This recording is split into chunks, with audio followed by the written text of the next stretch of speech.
already been the craziest NBA season I've ever seen. The stats being put up, what was it, four nights into the season are just insane. We're gonna start with the big one. Russell Westbrook, he had 51 points, 13 rebounds, and 10 assists. And the Thunder beat the Suns by 3. You're on two sides when it comes to Russell Westbrook, especially after last night. Of course, he's gonna get 51 points when he shoots 44 times, or you're saying he did what he had to do in order to get his team to win. And there's an argument to be made for both sides. Of course, it's not gonna be too hard to score 51 points when you shoot 44 times. At the same time, he was just trying to do what he had to do to get his team to win. Look at the Oklahoma City Thunder roster. Victor Oladipo, you can get some offense from him, but if you look at the roster, you're not gonna get much offense from anyone else on that team. That's the truth. You're just not gonna get much offense from anyone else on that team. Offensively, Russell Westbrook does have to carry a large load for the Oklahoma City Thunder. It's just the truth. He does. You can't argue with the results. If they get the win, then you can't argue with the results. While the Thunder have won their first two games, it's been against the Sixers and the Suns. Two teams who weren't expected to win much at all this year. And they have both been really close games. I know if you're a Thunder fan, you've had 2 heart attacks already this season, if not more. 51 points,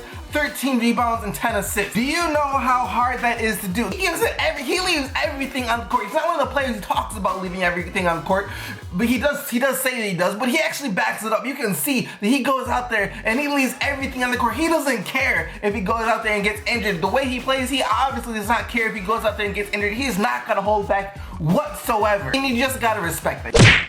New Orleans Pelicans, please get Anthony Davis a team. I'm begging you, please get this man a proper team. He is beasting. He is straight out beasting so far this season. He followed up his 50-point game with a 45-point game. 45 points and 17 rebounds. He is doing everything he can to keep these Pelicans in the game. He is doing absolutely everything he can to keep the Pelicans in these last 2 games, but they can't win and they get no help from any other players. Frazier has had 2 good games in a row. Frazier and Anthony Davis, those are the only 2 people who have contributed at all. Absolutely 100% unguardable. No one can guard Anthony Davis. I don't care who you are, what team you play for, what defensive schemes you throw against him. You cannot guard Anthony Davis. I just want to see him still healthy. If he's not healthy, then I guarantee you the New Orleans Pelicans will sell absolutely 0 tickets. Now on to the Golden State. No one's talking about it, but Kevin Durant had a really good game for the Golden State Warriors. You might hate to admit this, but Kevin Durant did have an extremely good game, 30 points and 17 rebounds. Hear that, 17 rebounds. It was gonna surprise you guys, but I'm not even gonna talk too much about the Golden State Warriors because I have another special video going up later today. So that's all I'm gonna say for the Warriors right now. That's all I'm gonna say. The rest of you guys are gonna have to watch my video that'll be up later after this one.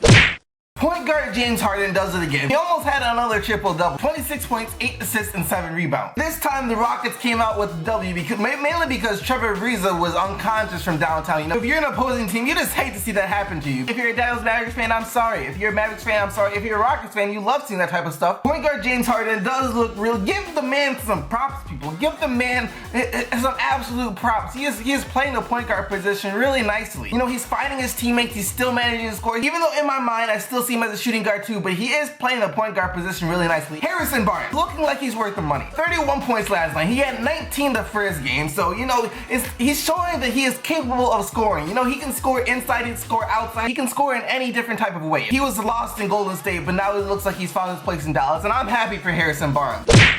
Not much to say about this one, but Pistons won. We got that W back. You guys already know how we do out here. Pistons went out and handled their business against the Atlanta Magic. I won't talk about this one too much. All around, it was just a really good game from the Pistons starters, from the Pistons players. Very balanced scoring. Ish Smith had a really good game, 18 points.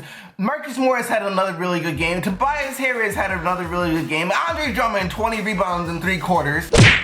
For Cleveland and Toronto, this is probably going to become like a rivalry here. Cleveland versus Toronto. That's probably going to become a rivalry in the Eastern Conference. Even though rivalries aren't like what they used to be, but it's still kind of going to be like a matchup where everyone looks forward to seeing when it comes to Eastern Conference teams. Really close game. Kyrie Irving did it again at the clutch with a 3. It's starting to become his thing, Kyle Lowry has to get it going. He had 4 assists but 6 turnovers. 4 assists but 6. That's anytime you're negative in the assist to turnover ratio, that is not good, especially for a point guard. I'm not too worried. He's Kyle Lowry. Kyle Lowry is flame, so I'm not too worried, but it would be nice to see him get it going along with DeMar DeRozan, because DeMar DeRozan is still has it going. He dropped 32 after his 40-point game. Kevin Love has been having a pretty good season so far too. Kevin Love is looking more efficient, and he's looking like he finally fits in with the Cleveland Cavaliers. And then, you already know LeBron James went out there and did his thing again, all flirted with another triple-double. I think he had like, what?